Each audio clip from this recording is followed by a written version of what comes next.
Welcome to let's talk media. నేను మీ ఆనంద్.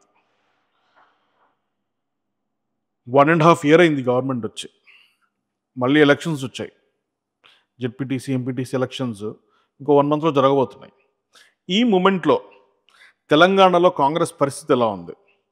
జనాల fate ఎలా మార్చుకున్నారు?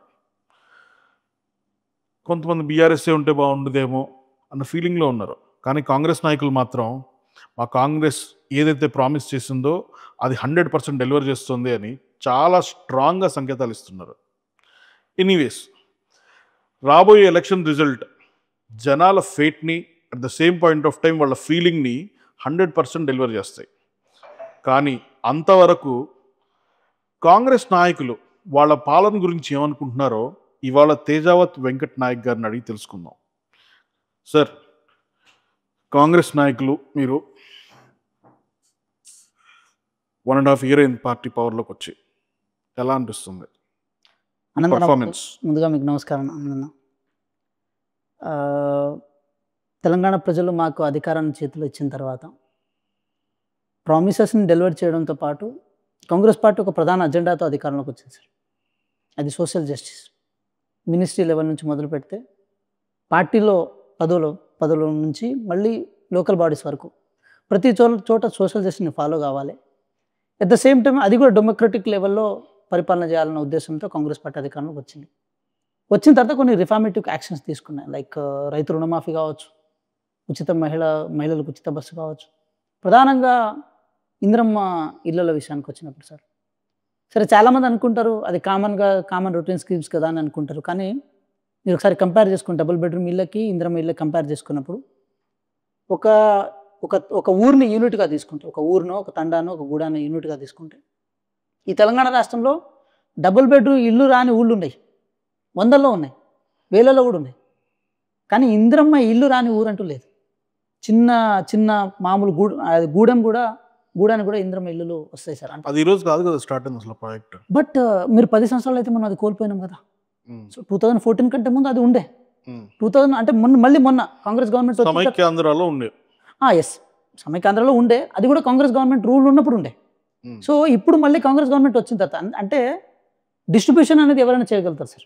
కానీ ఈక్వల్ డిస్ట్రిబ్యూషన్ చేయడమే అది ఒక పరిపాలన దక్షతని కావాల్సిన లక్ష్యాలు. అది గౌరవ ముఖ్యమంత్రి గారి దగ్గరకు ఉంది. అదేవిధంగా మా కాంగ్రెస్ ప్రభుత్వంలో కూడా ఏ విషయంలోనే చూడండి, ఇప్పుడు మీరు రైతు రుణమాఫీ ఉందండి, 21,000 కోట్ల వరకు రైతు రుణమాఫీ చేసినాం కేవలం 3 నెలల కార్యపరిమితి. అంటే ప్రచారం చేసుకోలేకపోయినాం అంతే. సరే, ప్రచారంలో మేము వెనకబడున్నాం, ఇది అది బహిర్గతంగా చెప్తున్నాం. గత బీఆర్ఎస్ పార్టీ 10 సంవత్సరాల కాలంలో ఒక సంవత్సరాన్ని పారామీటర్గా తీసుకుంటే ఇన్ని వేల కోట్ల వరకు రుణమాఫీ చేయలే. ఇంకో మాట కూడా నేను చెప్తున్నాను ఆనంద్ గారు, 2800 ఒక కింటాకి మనం ఏది వడ్లకు ఇచ్చిన పైసలు, ఇది మనం బోనస్తో, సన్న వడ్లకు బోనస్తో కలిపి 2800 వరకు మనం ఇచ్చినాం. అంటే టాప్ ఇంతవరకు ఈ చరిత్రలో హిస్టరీలోనే, మొత్తం భారతదేశ వ్యాప్తంగా హిస్టరీలోనే ఇన్ని పైసలు ఒక కింటాకి ఇచ్చిన గవర్నమెంట్ ఎక్కడ లేదు. ఇది కాంగ్రెస్ పార్టీ చేసిన ప్రయత్నం. అది ఎందుకు ఇస్తున్నారు అంత? ఎస్, అది మనం ఇది సన్న వడ్లను ఎంకరేజ్ చేయడం కోసం. ఇప్పుడు మీరు చూడండి, దొడ్డు వడ్లను ఎక్కువ పండించడం వల్ల ఏమవుతుందంటే మనం రేషన్ షాప్లకి దొడ్డు వడ్లను ఇస్తాం, అంటే వాళ్ళు ఎక్కడ అమ్ముకుంటారు. దానివల్ల ఒక కిలోకి 31 రూపాయికి మనం ఇస్తున్నప్పుడు 39 రూపాయలు సబ్సిడీ మనం ఏదైతే గవర్నమెంట్ ఇస్తుందో అది గవర్నమెంట్ ఖజానా నుంచి ఇస్తున్న పైసలు బయట రూపాయికి ఎట్లా కొంటున్నాం కదా, 10 రూపాయలకు అమ్ముకుంటే అయిపోతుందని చెప్పి అది అంటే చాలామంది ప్రజలకు అది అవగాహన లేకుండా అమ్మేసుకుంటారు. దానివల్ల ప్రజలకు అంటే గవర్నమెంట్కి పెద్ద ఇబ్బంది. అదే మనం సన్నవడ్లను డైరెక్ట్ కనుక మనం ఏది రేషన్ షాప్లో కనుక ఇచ్చే ప్రయత్నం చేస్తే తింటారు కదా సార్. సన్నవడ్లు తింటున్న ఫీలింగ్ ఉంటుంది, అమ్ముకోవడానికి అవకాశం ఉండదు. ప్రజలు ఒక రూపాయి ఖర్చు చేసినా కూడా డైరెక్ట్ ప్రజలకే చేస్తుంది, అంటే ప్రభుత్వం ఒక రూపాయి ఖర్చు చేసినా కూడా ప్రజలకు డైరెక్ట్గా చేస్తుంది అన్న ఫీలింగ్ ఉంటుంది కదా. అంటే నేను కేవలం మర్చుకునే ఎగ్జాంపుల్ చెప్తున్నాను సార్. ఇంకా మీరు చూడండి, విద్యా విషయంలో కానీ, ఉద్యోగాల విషయంలో కానీ, లేకపోతే ఉమెన్ ఎంపవర్మెంట్ విషయంలో కానీ, ఉమెన్ ఏది డెవలప్మెంట్ విషయంలో కానీ, ఎస్సీ డెవలప్మెంట్ విషయంలో కానీ, మైనార్టీ డెవలప్మెంట్ విషయంలో కానీ కాంగ్రెస్ పార్టీకి ఒక విజన్ అజెండాతో ముందుకెళ్తుంది. కాదు సార్, మీరు చెప్తుందంతా ఆన్ పేపర్ ఉందేమో, జనాల్లోకి తిరిగి ఎవరు తెలుసుకోలేదు ఇంతవరకు. మీరు చెప్పాల్సిందే, because only the government has that kind of resources.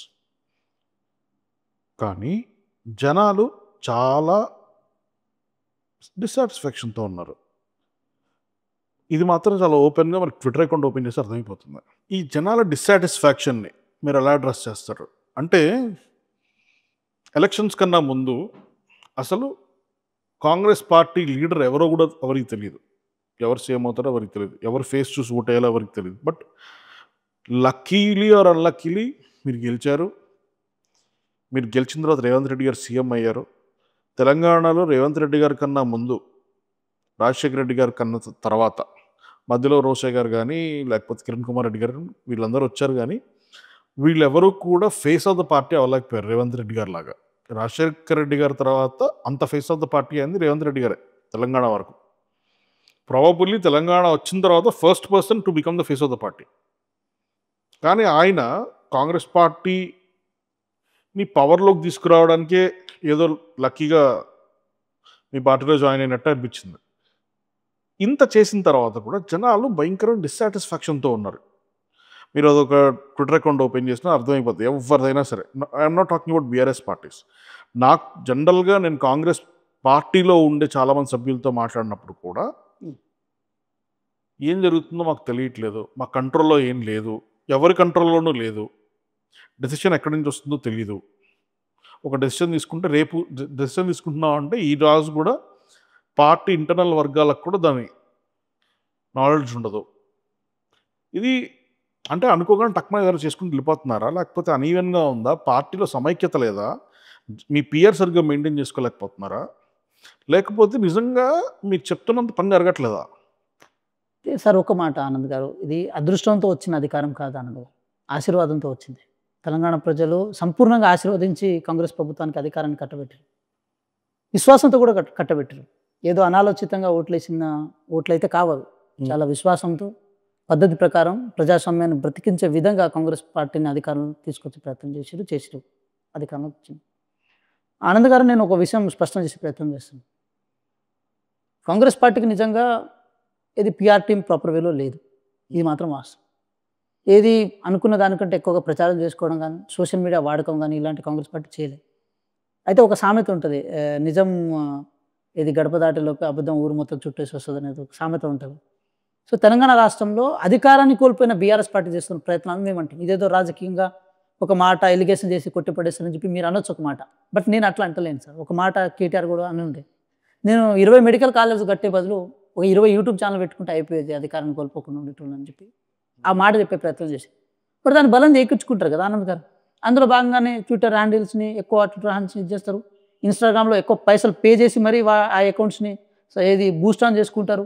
దాని ద్వారా ఏదైతే ఒక రాంగ్ పర్సెప్షన్ బిల్డ్ చేస్తారో దాన్ని జనాల్లో పనేట్ చేసే ప్రయత్నం చేస్తారు. 100% ఇదైతే బీజేపీ చేస్తుంది. బీజేపీ ఏది దేశవ్యాప్తంగా ఈ పర్సెప్షన్ బిల్డ్ చేస్తుంది, కానీ వాళ్ళ స్ట్రాటజీని 100% ఇంప్లిమెంట్ చేస్తుంది బీఆర్ఎస్. ఇప్పుడు నేను చెప్తాను సార్, తెలంగాణ రాష్ట్రంలో మంత్రుల మధ్య సయోధ్య విషయంలో ఎక్కడ ఎటువంటి బేసిసాలు లేవు, అందరికీ ప్రాపర్ వేలో డిస్ట్రిబ్యూషన్ అయింది. మీరు చూడండి ఆనంద్ గారు, ఫర్ ద ఫస్ట్ టైం అంటే తెలంగాణ రాష్ట్రంలో ఏర్పడిన తర్వాత 2014 నుంచి 18 వరకు గిరిజన శాఖ మంత్రి అంతే ఒకళ్ళే ఉంటారు, అది కూడా గిరిజన శాఖ వాళ్ళకి ఇస్తారు. ఏది దళితుల నుంచి ఒక్కళ్ళే మినిస్టర్ అవుతారు. ఏదో ఇచ్చినామంటే ఇచ్చినాం, ఆ శాఖ వాళ్ళకి ఇవ్వాలి కాబట్టి ఇచ్చినాం అన్నారు.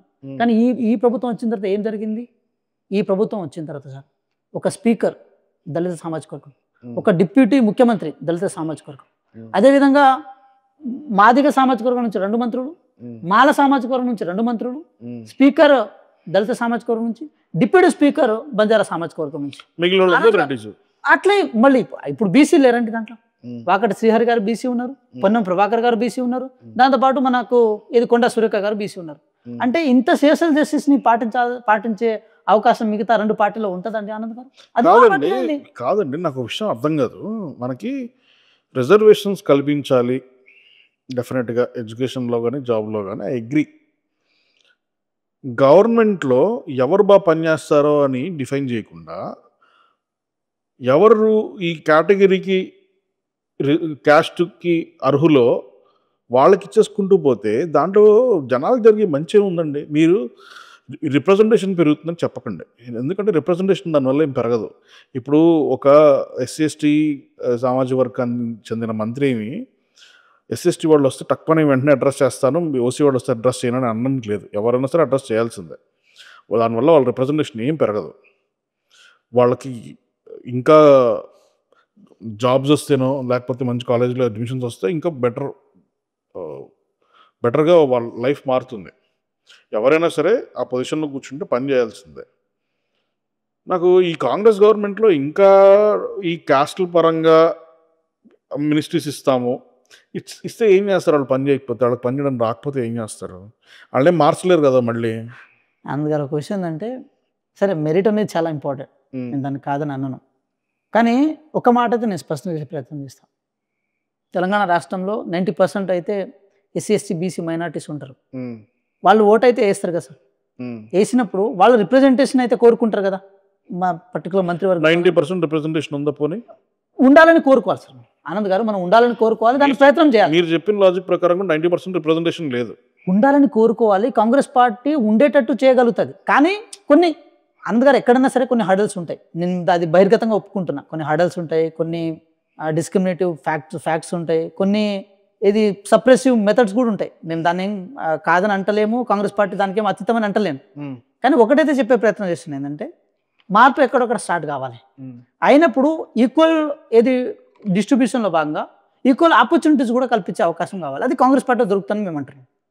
ఒకటి ఆనంద్ గారు, ఒకటి తెలంగాణ రాష్ట్రంలో కాంగ్రెస్ పార్టీ రూపేణ ప్రజలకు ఏమొచ్చింది అనుకున్నప్పుడు అది వెల్ఫేర్ రూపంలో కానీ డెవలప్మెంట్ రూపంలో కానీ క్రిస్టల్ క్లియర్గా చెప్పడానికి కాంగ్రెస్ పార్టీ దగ్గర ఒక చిట్టా డాటా మొత్తం ఉంది. కానీ చెప్పే ప్రయత్నం ఏదైతే ఉందో అక్కడ ఎక్కడో లోపం ఉండొచ్చు. ఫర్ ఎగ్జాంపుల్ నేను చెప్తాను ఆనంద్ గారు, నేను ఉస్మాన్ యూనివర్సిటీ విద్యార్థిని. 2023లో లాస్ట్ మూమెంట్లో గ్రూప్ 1 పరీక్షలో వాయిదా పడ్డప్పుడు, అవి పేపర్ లీక్ అయినప్పుడు ఒక లా విద్యార్థులుగా మేము రోడ్ల మీదకి వచ్చిన సందర్భంలో ఇక ఉద్యోగాలు రావు, ఇక కష్టమని అనుకున్న ఆ సందర్భంలో కాంగ్రెస్ పార్టీ వచ్చిన తర్వాత ఆనంద్ గారు ఏవైతే జరగవు కావు అనుకున్న వాటిని బ్రేక్ చేసి ముందుకు తీసుకెళ్ళింది. అది ఎట్లా అంటే, ఆంధ్రాలో 2 ప్రభుత్వాలు 2 సార్లు ఏర్పడ్డప్పుడు అటు చంద్రబాబు నాయుడు గారు కానీ లేకపోతే వైఎస్ జగన్ గారు కానీ వాళ్ళిద్దరూ ప్రాపర్ వేలోనే గ్రూప్ 1 ఎగ్జామ్స్ కానీ డిఎస్సి ఎగ్జామ్స్ కానీ కండక్ట్ చేసారు. ఈ రాష్ట్రం ఏర్పడ్డ తర్వాత ఒక్కసారి కూడా డిఎస్సి జరగలేదు ఆనంద్ గారు. అంటే టీచర్ల నియమకాలం జరగలేదు. గురుకులాల్లో జరుగుంటే గురుకులాల్లో జరిగి ఉండొచ్చు.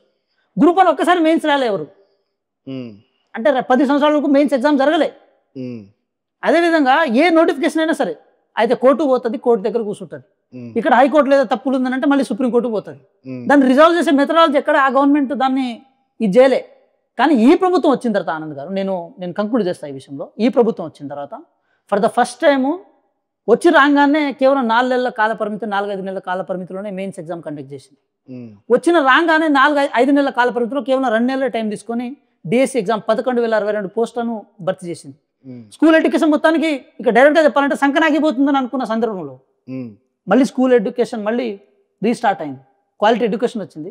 అదేవిధంగా బుక్స్ విషయంలో కానీ మిగతా ఏ విషయంలోనైనా సరే, ఏది ఇన్ఫ్రాస్ట్రక్చర్ విషయంలో కానీ గౌరవ ముఖ్యమంత్రి గారి చేతిలో విద్యాశాఖ ఉండడం వల్ల ఎప్పటికెప్పుడు సమీక్షలు నిర్వహించి అధికారులను వాళ్ళను ప్రాపర్ వేలో వాళ్ళను స్ట్రిక్ట్ ఆన్ చేసి గైడ్ చేసి ముందుకు తీసుకెళ్లే ప్రయత్నం చేశారు. ఆనంద్ గారు, ఈ విషయం నేను ఏమంటున్నా అంటే, కొన్ని కనపడని ఇష్యూస్ చాలా ఉంటాయి. ఏ ప్రభుత్వం నడవాలన్నా కూడా కనపడకుండా జరిగిన డెవలప్మెంట్ చాలా ఉంటాయి. వాటిని ఏది కామన్ వేలో చెప్పుకోవడానికి అవకాశం లేకపోవచ్చు. కానీ విద్యా వ్యవస్థలో గౌరవ ముఖ్యమంత్రి గారు విద్యాశాఖ వారి చేతిలో ఉండడం వల్ల విద్యా వ్యవస్థలో సమూలమైన మార్పులు జరిగింది. ఒక యూనివర్సిటీ విద్యార్థిగా వీసీ నియామకాలం త్వరితగతిన జరిగింది, మెస్ ఛార్జీలు త్వరితగతిన వచ్చినాయి, స్కాలర్షిప్లు త్వరితగతిన వచ్చినాయి, కాస్మెటిక్ ఛార్జీలు త్వరితగతిన వచ్చినాయి, రియంబర్స్మెంట్లు త్వరితగతిన వచ్చినాయి. ఏ యూనివర్సిటీలోనైనా ఇప్పుడు నెక్స్ట్ కావాల్సింది ప్రొఫెసర్లు, అసిస్టెంట్ ప్రొఫెసర్ల భర్తీ మాత్రమే ఉంది. అది కూడా అయిపోతుంది, 10 సంవత్సరాలుగా కాలే, కానీ ఇప్పుడు అయిపోతుంది. విద్యా వ్యవస్థలో గౌరవ ముఖ్యమంత్రి గారు తీసుకొచ్చిన సమూలమైన మార్పులు. ఇంటిగ్రేటెడ్ రెసిడెన్షియల్ స్కూల్స్ ఉన్నాయి, ఆల్రెడీ 60-70% వరకు కంప్లీట్ అయిపోయినాయి. ఇది విద్యా వ్యవస్థ. సో అదేవిధంగా మీరు చూడండి, మీరు ఫర్ ఎగ్జాంపుల్ చూడాలంటే రైతుల విషయంలో కూడా మనం మాట్లాడుకోవాల్సి వచ్చినప్పుడు ఐకేపీ సెంటర్లో ధాన్యం కొనుగోలు కానీ, లేకపోతే బోనస్ ఇచ్చే విషయంలో కానీ, రైతు రుణమాఫీ అనుకున్నప్పుడు చాలా మంది అనుకుంటారు సరే ఉన్న పైసలు మాఫీ అయినా అనుకుంటున్నారు. కానీ ఆనంద్ గారు మీరు గమనించండి, నేనున్నా ఆనంద్ గారు, నాకు 1 ఎకరం పొలం ఉంది, మా నాన్నగారికి 40,000 వరకు మేము రుణం తెచ్చుకున్నాం. ఈ గవర్నమెంట్ వచ్చిన తర్వాత 40,000 మాఫీ అయింది, మళ్ళీ బ్యాంక్ మీద మళ్ళీ 40,000 ఇచ్చింది. అంటే మళ్ళీ పైసలు మళ్ళీ స్టార్ట్ అయినాయి ఆనంద్ గారు. అలా 12,000 కోట్ల వరకు మళ్ళీ రైతుల ఖాతాల్లో మళ్ళీ పైసలు వచ్చినాయి ఆనంద్ గారు. అంటే ఎంతవరకు రైతుల ఖాతాలో న్యాయం జరిగిందనే విషయాన్ని నేను చెప్పే ప్రయత్నం చేస్తాను. ఇవన్నీ క్లీన్గా టెక్నికల్గా ఉన్న అంశాలు. సో ఇంకా లోతుగా మనం వెళ్ళాల్సి వచ్చినప్పుడు ఏమవుతుందంటే ఆనంద్ గారు, డెవలప్మెంట్ పర్స్పెక్ట్లో కూడా ఎక్కడ డెవలప్ చేస్తే ఏ విషయాలు ముందుకెళ్తాయి అనుకున్నప్పుడు ఆర్టిఫిషియల్ ఇంటెలిజెన్స్ సిటీని ఎస్టాబ్లిష్ చేయడం, అదేవిధంగా మెట్రో రైలు విషయం, మెట్రో అంతకుముందు మెట్రో ఎస్టాబ్లిష్ చేసింది కూడా కాంగ్రెస్ గవర్నమెంటే. దాన్ని శంకుస్థాపన చేసి రాజకీయంగా క్లెయిమ్ చేసుకునేది బీఆర్ఎస్ గవర్నమెంట్. మీరు చూడండి, తెలంగాణ రాష్ట్రంలో ఏ ప్రాంతంలోనైనా ఒక డ్యామ్ కానీ ఒక బెరాజ్ కానీ నిలబడిందంటే కాంగ్రెస్ పార్టీ కట్టింది. మరి 70 ఏళ్ళ పైన మీరే కదా పవర్లో ఉన్నారు. ఉన్నాం సార్, మేము ఉన్నాం. మేము ఏమంటున్నాం, ఉన్నదానికి చేసేదానికి చెప్పుకోవడానికి మాకు అవకాశం ఉంది. కానీ బీఆర్ఎస్ పార్టీ వచ్చిన తర్వాత మేము ఫ్లైఓవర్లు కట్టినాం, లేకపోతే ఇంత చేసినాం అంటున్నారు కదా. అందుగారు లిటరల్గా మీరు నమ్ముతారో నమ్మరో, నేను ఒక మాట చెప్తున్నా, రింగు రోడ్డును తాకట్టు పెడితే కానీ రైతు బంధు ఇవ్వలేని దీనస్థితికి గత బీఆర్ఎస్ పార్టీ దిగజారింది. ఇది వాస్తవం. ఇప్పుడు మీరు మాత్రం డబ్బులు సంపాదించేస్తున్నారా? మీరు మీ సీఎం గారు రోడ్డెక్కి మా దగ్గర మా చెప్పులు కొట్టేసేటట్టున్నారు, చెప్పులు కొట్టేస్తారని భయపడుతున్నారు, తెలంగాణ పరువును తీసుకున్నట్లు తాకట్టు పెట్టడా కాదా? రోడ్డు ఇంటర్నేషనల్ కాన్ఫరెన్స్లు జరుగుతుంటే, మిస్ వరల్డ్ కాన్ఫరెన్స్లు జరుగుతుంటే మా దగ్గర రూపాయి డబ్బులు లేవు, బ్యాంక్స్ అన్నీ కూడా మేము డబ్బులు అడుగుతాను పారిపోతున్నారు, మమ్మల్ని దొంగల్లో చూస్తున్నారు అని చెప్పి ఆయన ఓపెన్గా పబ్లిక్గా పరువు తీయట్లేదా? ఒక సామెత ఉంటుంది, యథార్థవాది లోక విరోధి అని. మన యథార్థం మాట్లాడితే కొంచెం బాధ అనిపిస్తుంది, కానీ ఫ్యాక్ట్ వచ్చినప్పుడు మీరు చెప్తుంది ఇప్పుడు బీఆర్ఎస్ గవర్నమెంట్ వాళ్ళు ఔటర్ రింగ్ రోడ్ని తాకట్టు పెట్టారు, వాస్తవమే. ఇప్పుడు మీరు కూడా ఏదో ఒకటి తాకట్టు పెట్టకపోతే, ఇప్పుడు మొన్న 3 లక్షలు గజం 3 లక్షలకి కుక్కట్పల్లిలో 6,000 గజాలు అమ్మేశారు మీరు కదా. ఇప్పుడు హెచ్సియులో ఉన్న 400 ఎకరాల ల్యాండ్ అమ్మడానికి ట్రై చేస్తుంది మీరు కాదా? మీ దగ్గర డబ్బులు లేవు, మీ దగ్గర కూడా వాళ్ళ దగ్గరే కాదు, మీరేమి కొత్త ఎంప్లాయ్మెంట్ ఆపర్చునిటీస్ నేను క్రియేట్ చేయలేకపోతున్నారు. గవర్నమెంట్ ఎంప్లాయీస్ కాదు, ప్రైవేట్ సెక్టార్లో ఎవరు ఇన్వెస్ట్ చేయడానికి రావట్లేదు. ఇన్ఫ్రాస్ట్రక్చర్ డెవలప్మెంట్ ఏమి అసలు ఒక్క ప్రాజెక్ట్ కూడా కరెక్ట్గా స్టార్ట్ అవ్వలేదు. ఇంకా శంకుస్థాపనలు వేసుకుంటూ పోతున్నారు తప్ప ఏ ప్రాజెక్ట్ స్టార్ట్ కాలేదు. స్టార్ట్ చేసినా సరే మీ దగ్గర ఫండ్స్ లేవు ఆర్గనైజ్ చేయడం. ఒకటి ఆనంద్ గారు మంచి క్వశ్చన్ అడిగారు మీరు, నేను దానికి సమాధానం చెప్పాలి. 7 లక్షల కోట్ల అప్పు ఉంది తెలంగాణ రాష్ట్రానికి. గౌరవ ముఖ్యమంత్రి గారు చెప్పిన లెక్క ప్రకారం మిత్తులతో సహా ఏ డిపార్ట్మెంట్కి ఎంత కడుతున్న విషయం చెప్పారు. ఒకటి, ఇదంతా జరుగుతున్న పరిణామంలో ఫైనాన్షియల్ డిసిప్లిన్ అనేది చాలా ఇంపార్టెంట్. సక్సెస్ఫుల్గా ఫైనాన్షియల్ డిసిప్లిన్ని ఈ ప్రభుత్వం పాటించిందని చెప్పి ఆర్థిక సంఘం సంబంధించిన చైర్మన్ గారు అరవింద్ పనగరియా గారు తెలంగాణ రాష్ట్రానికి వచ్చినప్పుడు బట్టి విక్రమార్క గారు ఆర్థిక శాఖ మంత్రి వారి ఆధ్వర్యంలో కూర్చొని మరీ మాట్లాడి ఫైనాన్షియల్ డిసిప్లిన్ పాటిస్తుందని చెప్పి ఈ గవర్నమెంట్ కితాబ్ ఇచ్చిపోయారు. మరి ఫైనాన్షియల్ డిసిప్లిన్ పాటించే విషయంలో కూడా గవర్నమెంట్ సరే వెల్ఫేర్ స్కీమ్స్, ఎంప్లాయీస్కి జీతాలు, డెవలప్మెంట్ ఆస్పెక్ట్స్కి పైసలు ఖర్చు చేస్తాం. ఎట్ ద సేమ్ టైం ఏదైతే గత గవర్నమెంట్ చేసిన అప్పులు ఏదైతే ఉన్నాయో, అప్పులు అంటే మనం ఏమనుకుంటాం అంటే ఏదో కార్పొరేషన్ మీద, ఫర్ ఎగ్జాంపుల్ కాళేశ్వరం కార్పొరేషన్ మీద అప్పులు చేయడము, దీని మీద అప్పులు చేయడము, దాని మీద అప్పులు చేయడము, అది కాదు సార్ మ్యాటర్. అంతకంటే లోతుగా మనం పరిశీలించాల్సి వచ్చినప్పుడు చాలామంది కాంట్రాక్టులకు బిల్లులు ఇవ్వాలి. అది కూడా అప్పు కిందకే వస్తుంది. ఎందుకంటే మన ఖజానా ఇవ్వాలి. వాళ్ళందరినీ గత గవర్నమెంట్ పెండింగ్లో పెట్టిపోయింది. First point. సెకండ్ పాయింట్, సర్పంచులు ఉండే చాలా మంది సర్పంచుల చేత నిజంగా చెప్పాలంటే అడ్డమైన పనులు మొత్తం చేయించారు వాళ్ళతో. ఏది ఒక తలా తొక్కలేని పనులు చేయించారు. సర్పంచులు మా గవర్నమెంట్లో ఉన్నప్పుడైతే ఇప్పటివరకు రిక్రూట్ కాలే, గత గవర్నమెంట్లోనే వాళ్ళు అక్కడే రిటైర్డ్ అయిపోయారు. వాళ్ళకు కూడా పైసలు ఇవ్వాలి కదా, అది కూడా అప్పు కిందకే వస్తుంది. అది ఇవ్వాల్సిన అవసరం ఉంటుంది. అదేవిధంగా మీరు చూడండి, డిస్కమ్లు ఉన్నాయి సార్. మనం ఏది మన డిస్ట్రిబ్యూటర్ సిస్టమ్స్ ఉంటాయి కదా సార్, ఎలక్ట్రిసిటీ. మేము ఉచిత కరెంట్ ఇచ్చినాం అంటున్నారు కదా. 80,000 కోట్ల వరకు డిస్కమ్లు పైసలు ఇవ్వాలి. అది కూడా రాష్ట్ర ఖజానా మీద భారం ఉంది. ఇవన్నీ పైసలు సెటిల్ చేయాలంటే రాష్ట్ర ఖజానా నుంచి పైసలు ఇవ్వాలి. ఇవ్వాల్సి వచ్చినప్పుడు వీళ్ళు ఏం చేశారంటే, ఇప్పుడు ఒక మాట చెప్తాను ఆనంద్ గారు, ఇంటిని తాకట్టు పెడతాం సరే, ఇంట్లో కట్టేసిన పశువుని తాకట్టు పెడతాం. కానీ పశువును కట్టేసిన తాడును తాకట్టు పెట్టి, పశువు కడుపులో ఉన్న బిడ్డను తాకట్టు పెట్టి, అన్ని తాకట్టు పెట్టి కూర్చుంటే ఇంకా సస్టైనబుల్ గ్రోత్ ఎక్కడి నుంచి వస్తుంది? సస్టైనబుల్గా ఏది ఇన్కమ్ బయట నుంచి తీసుకోవడానికి అవకాశం ఎక్కువ ఉంటుంది. మీరు చెప్తుంది ఎలా ఉందంటే, అసలు ఇంకా అప్పే చేయకుండా డెవలప్మెంట్ జరిగిపోవాలి, ప్రాజెక్టులు జరిగిపోవాలి, జనాలు డబ్బులు ఇచ్చేసేయాలి, ఖర్చులు పెట్టాలి. ఇప్పుడు రేవంత్ రెడ్డి గారు కూడా నా దగ్గర 18,500 కోట్లు ఉన్నాయి జిహెచ్ఎంసీలో, లైక్ స్టేట్ గవర్నమెంట్ దగ్గర హైదరాబాద్కో, లేకపోతే గవర్నమెంట్ ఎంప్లాయీస్కి, దీనికి నన్ను కోసినా కూడా ఇంకొక రూపాయి రాదు అని చెప్తున్నారు. ఇప్పుడు అప్పు చేయకుండా అయితే మీ గవర్నమెంట్ కూడా పని కాదు కదా. ఇప్పుడు వాళ్ళైనా మీరైనా బర్రెను తాకట్టు పెట్టాలి, తాడును తాకట్టు పెట్టాలి, బర్రె గోల్డ్ కూడా తాకట్టు పెట్టాలి. మన దేశంలో ఏ రాష్ట్రం అయినా కానీ పరిస్థితి అదే. ఇప్పుడు highest income generating states Mumbai, Bengaluru లాంటివి కూడా, ముంబై అండ్ కర్ణాటక లాంటివి కూడా అప్పుల్లోనే ఉన్నాయి సార్. అయితే ఒకటి సార్, ఇప్పుడు వాళ్ళు అన్నారు ఒక మాట, మేము అప్పులు చేసిన రెవెన్యూ సృష్టించినామని అన్నారు. మరి అప్పులు చేసిన తర్వాత సృష్టించిన రెవెన్యూ ఎక్కడ ఉపయోగపడుతున్నారు? అది కూడా ఇంపార్టెంట్ కదా సార్. ఒక మాట, అప్పులు చేసిన చోటు నుంచి రెవెన్యూ రావట్లే. ప్రజల మీద భారం ఇవ్వడం వల్ల రెవెన్యూ వస్తుంది. సో ఇలా వాళ్ళు కోకాపేట భూములు అమ్ముకున్నట్టో లేకపోతే రింగ్ రోడ్లను తాకట్టు పెట్టుకున్నట్టో మేము తాకట్టు పెట్టడానికి అమ్ముకోవడానికి కాంగ్రెస్ పార్టీ చేయదు. అలాగే కదా. ఒకటి ఆనంద్ గారు, హెచ్యు భూములు కాదు, కంచె గచ్చిబౌలు భూములు. ఏ గవర్నమెంట్ కైనా ఒక రైట్ ఏముంటుందంటే ప్రభుత్వం ఉంది అనుకున్న భూమిని తాకట్టు పెట్టడానికో లేకపోతే అమ్మడానికో ప్రభుత్వం దగ్గర అది ఉంటది, ఆ రైట్ ఉంటది. అదే విధంగా దాని డెవలప్మెంట్ ఆస్పెక్ట్ లో కూడా వాడుకోవడానికి అవకాశం ఉంటది. చాలా క్లియర్ కట్ గా టీజీఐఏసీకి ఆ ల్యాండ్ ని కేటాయించి వాళ్ళ ద్వారా బిడ్డింగ్ సిస్టమ్ ఏర్పాటు చేసి ఇప్పుడు మీరు చూడండి యాచారం భూములు ఉన్నాయి, ఫార్మాసిటీ భూములు, అవి కూడా గవర్నమెంట్ అట్లా ప్రొక్యూర్ చేసి దాన్ని ఏదో ఒక ఇండస్ట్రీ డిపార్ట్మెంట్ నుంచి ఇస్తుంది కదా, మన బిడ్డింగ్ ద్వారా ఇస్తుంది కదా. మన దండు మల్కాపుర భూములు ఉన్నాయి, అవి కూడా అట్లే. ఎక్కడ భూములు ఇదేసినా కూడా వేలం వేసినా కూడా ఒక ఏది టీజీఐఏసీ దాన్ని ప్రొక్యూర్ చేసుకున్న తర్వాత వేలం వేస్తుంది. అట్లా గవర్నమెంట్కి రెవెన్యూ జనరేటెడ్ అవుతుంది. అట్లా కాకుండా మేమేదో గవర్నమెంట్ మొత్తం భూములు లాక్కని అడ్డగోలుగా ఎవరు పడితే వాళ్ళకు ఏది క్విడ్ ప్రోగా ఇచ్చింది అయితే కాదు కదా ఆనంద్ గారు. సో అట్లా కూడా మేము ఇప్పటివరకు చేయలే. ఎస్, ప్రభుత్వం ఏది విద్యార్థుల నుంచి కానీ లేకపోతే ప్రతిపక్షాల నుంచి కానీ అక్కడ ఉన్న ప్రజల నుంచి ప్రజా సంఘాల నుంచి మాకు ఏది కోర్టు నుంచి కూడా ఎన్విరాన్మెంట్ డిసిప్లిన్ పాటించాలి అన్నప్పుడు మేము కూడా సైలెంట్ అయినాం. మేము కూడా ఎక్కడ దుందుడుగా మేము వెళ్ళలేదు. అందుకని మేమేమంటున్నాం అంటే ఉన్న దాంట్లో సర్దుబాటు చేసుకుని పోగలిగే కెపాసిటీ ప్రభుత్వానికి ఉంది. అది ఎట్లా డెలివరీ చేయాలని ఇప్పుడు వెల్ఫేర్ అనేది మనం ఒప్పుకున్నా ఒప్పుకోకపోయినా తెలంగాణ రాష్ట్రంలో కానీ భారతదేశ వ్యాప్తంగా వెల్ఫేర్ అనేది మస్ట్ అండ్ షుడ్.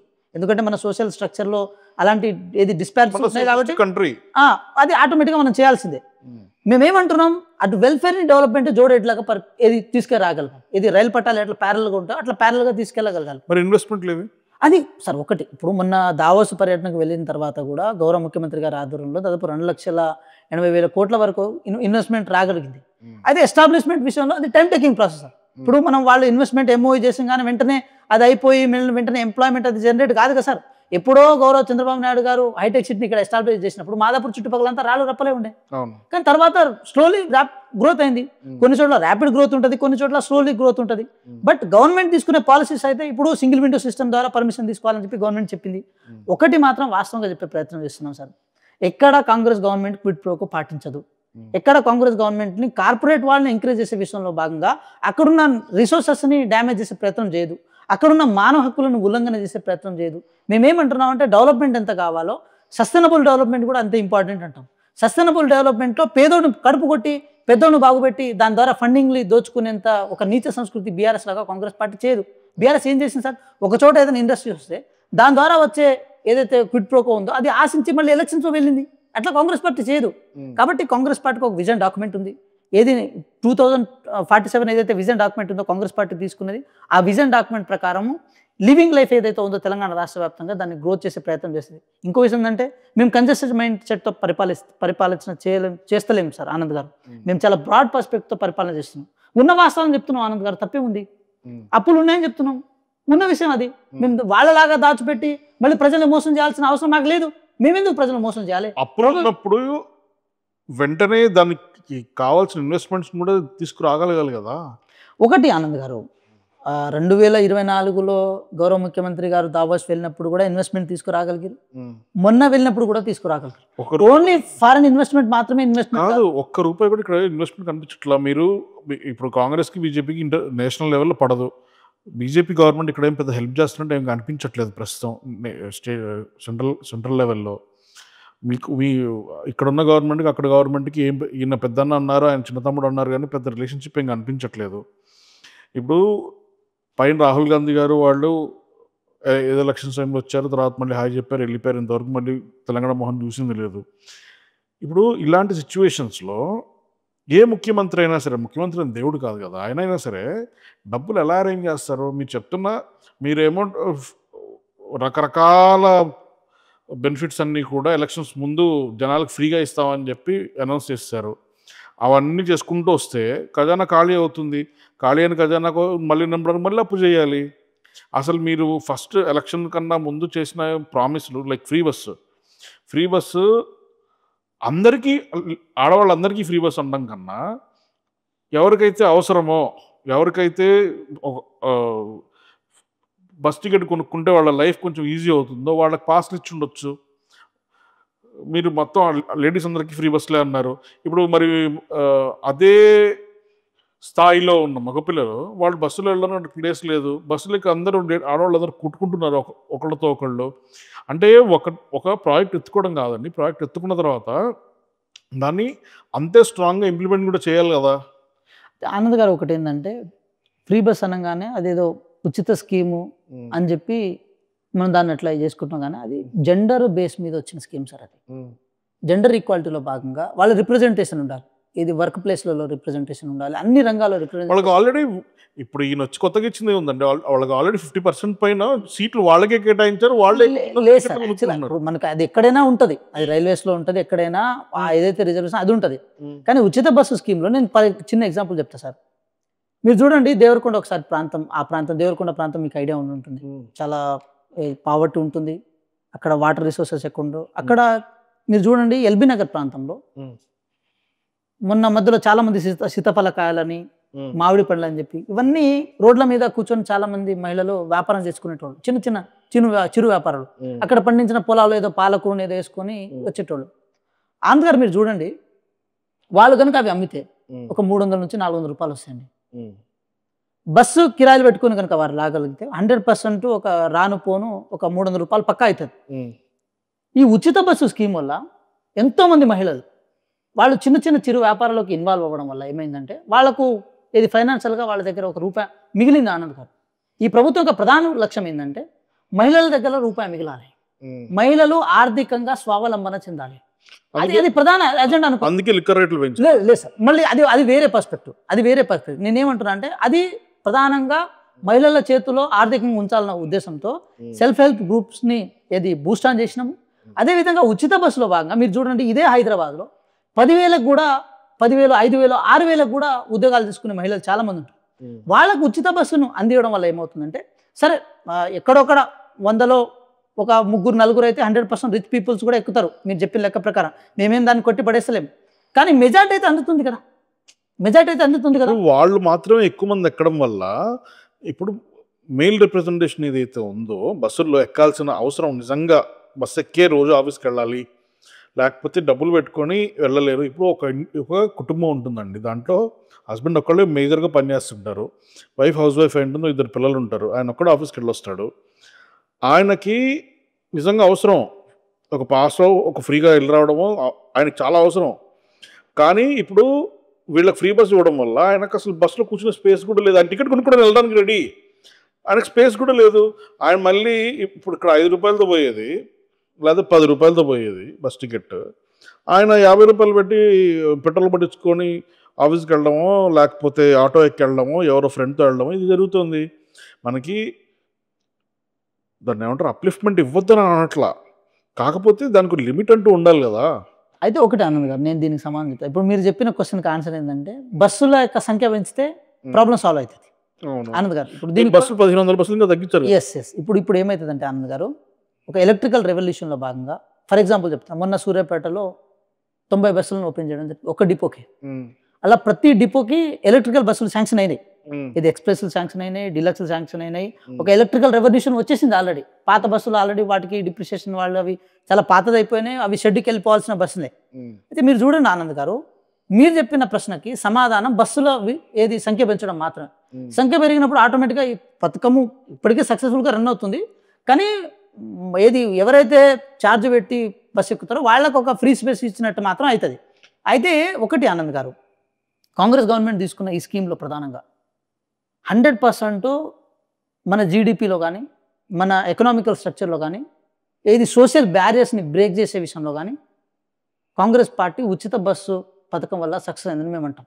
సరే ఎక్కడొక్కడ ఒక పర్సెప్షన్ బిల్డ్ అవుతుంది, మిస్కమ్యూనికేషన్ మిస్కమ్యూనికేషన్ అవుతుంది, కన్వీనియన్స్ కూడా కొంచెం కంఫర్ట్గా ఫీల్ అవుతారు అనే విషయం వాస్తవం. అది మీరు కానీ నేను కానీ ఎక్కడొక్కడ ఫీల్ అయి ఉండొచ్చు, కానీ అల్టిమేట్గా ఎవరికి ఆ ఫలాలను డెలివరీ అవుతున్నాయి అనుకున్నప్పుడు ఈ తెలంగాణ రాష్ట్రంలో మహిళలు ఆ ఫలాలను అనుభవిస్తున్నారు. ప్రతి మహిళకు వాళ్ళ రోజువారీ కార్యక్రమంలో భాగంగా ప్రతి మహిళకు ఒక నెలకు వచ్చేసరికి 3,000 నుంచి 5,000 వరకు ఉచిత బస్సు పథకం ద్వారా మిగులుతున్నాయని మాత్రం ఆన్ ద రికార్డు ఆనంద్ గారు, ఇది మాత్రం చాలా గర్వంగా చెప్పగలుగుతున్నాను.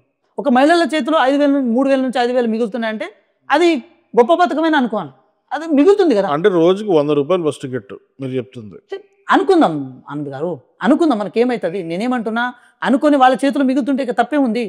నేను మీ ఇంకో మాట కూడా చెప్తున్నా, నా తల్లో నా చెల్లో మామూలుగా వాళ్ళు బస్సు ఎక్కుతారు. ఒక సందర్భంలో గౌరవ మాజీ మంత్రి గారు కేటీఆర్ గారు ఏమన్నారంటే, బస్సులు ఎక్కండి, బ్రేక్ డాన్సులు వేసుకోవడం కోసం బస్సులు ఎక్కండి, రికార్డ్ డాన్సులు వేసుకోండి, ఏదైనా చేసుకోండి, కుట్లకి మాత్రం కాదు ఇంకేమైనా చేసుకోండి అని చెప్పి ఎగతాళిగా మాట్లాడే ప్రయత్నం చేసింది. పేద మహిళలు ఎక్కుతారు ఆనంద్ గారు బస్సులో, వాళ్ళ కుటుంబంలో పెద్ద వ్యక్తులు అయితే ఎవరు ఎక్కరు. అంటే వాళ్ళ పట్ల చులుకగా మాట్లాడిన ఒక నీచ సంస్కృతి కేటీఆర్ గారిది. మేము రైతు బంధు ఇస్తున్నాం, దానివల్ల రైతులకు ఆర్థికంగా మేలు జరుగుతుందని చెప్పి వాళ్ళు ఎట్లా క్లెయిమ్ చేసుకున్నారు. మేము రైతు బంధుతో పాటు మహిళలకు ఉచిత బస్సులు ఇవ్వడం కూడా వాళ్ళకు ఆర్థికంగా వాళ్ళకు బెనిఫిట్ అవుతుందని చెప్పి మేము గర్వంగా చెప్పుకుంటున్నాం. తప్పే ఉంది. ఈ రాష్ట్రంలో రైతులు ఎట్లా ఎంత ఇంపార్టెంటో మహిళలు కూడా అంతే ఇంపార్టెంట్ మేము అంటున్నాం. తప్పే ఉంది. వాళ్ళు కూడా మనకి ఇంపార్టెంటే కదా. 50% మంది ఉన్నారు కదా, వాళ్ళు ఎక్కడొక్కడ బెనిఫిట్ అవుతున్నారు కదా. సో దానివల్ల రాజకీయంగా మాకు అవకాశం రావడం రాకపోవడం, ఓట్లు రావడం రాకపోవడం సెకండరీ. కానీ చాలా గర్వంగా చెప్తున్నాం, వాళ్లకు రూపాయి బెనిఫిట్ అవుతుంది ఉచిత బస్సు వల్ల. వాళ్ళు ఏదైనా చిన్న వ్యాపారాలు చేసుకుంటున్నారు, చిన్న ఉద్యోగాలు చేసుకుంటున్నారు. దానికి అవకాశం కల్పించడంలో కాంగ్రెస్ ప్రభుత్వం ప్రోత్సహించిందని మేము గర్వంగా చెప్పుకుంటున్నాం. మరి లిక్కర్ రేట్లు పెంచితే ఇదే సేవింగ్ అంతా వెళ్ళిపోవట్లేదా సార్? ఒకటి, లిక్కర్ రేట్ పెంచే విషయంలో పర్టికులర్గా బెవరేజెస్ కంపెనీస్ కొన్ని ఏదైతే ఉన్నాయో బీర్ల విషయంలో గత గవర్నమెంట్లోనే ప్రపోజల్ పెట్టింది. మాకు వీటి మీద ఒక 7 రూపాయలు, ఒక 6 రూపాయలు పెంచండి, మాకు ప్రొడక్షన్ కాస్ట్ పెరిగిపోతుంది, మేము ప్రాపర్ వేలో డెలివరీ చేయలేకపోతున్నాం అంటే అప్పుడు ఎలక్షన్ టైంలో వాళ్ళని హోల్డ్లో ఉంచారు. ఇది వాళ్ళ రాజకీయాల కోసం. తర్వాత వాళ్ళు ప్రెజర్ చేసి మేము ప్రొడక్షన్ ఆపేస్తామని చెప్పారు. మరి ప్రొడక్షన్ ఆపిస్తే కదా అక్కడ ఏది వైఎస్ గారు తెచ్చిన భూమి అవి తీసుకోవాల్సి ఉంటుంది. అది గవర్నమెంట్కి ఎంత పెద్ద 30 రూపాయలు పెరిగాయి కదా యావరేజ్. పెరిగినాయి సార్. అది బీర్ల నుంచి కొంచెం పెరిగినాయి. గవర్నమెంట్ కూడా ప్రతి సంవత్సరం పెంచుతూ పోతుంది. అది కేవలం గవర్నమెంట్కి ఆదాయం రావడంలో భాగంగా పెంచడం మాత్రమే కాదు, ఏది లిక్కర్ ఏదైతే మన కన్జంప్షన్ ఉందో దాన్ని తగ్గించడం కోసం కూడా పెంచుతుంది. అది ఏ గవర్నమెంట్ జగన్మోహన్ రెడ్డి లాగా ఆన్సర్ చేస్తున్నారు. లేదు సార్, అది ఉన్న విషయం చెప్తున్నాను నేను. ఇప్పుడు ఇప్పటికీ చాలా కాల్స్ ఏమిటంటే లిక్కర్ రేట్ సడన్గా ఒక 300 పెంచేయండి, ఎవరు కొనకుండా ఉంటారని చెప్పి చెప్తారు. దట్ ఇండికేట్స్ దట్ ఎప్పుడైనా సరే మన లివింగ్ కెపాసిటీకి మనం కొనే లిక్కర్కి ఏదైనా ఎప్పుడైనా గ్యాప్ ఎక్కువ ఉన్నప్పుడు ఆటోమేటిక్గా అది మానుకోవాలన్న ఆలోచన కూడా ఉంటుంది. అట్లెందుకు అనుకోవద్దు.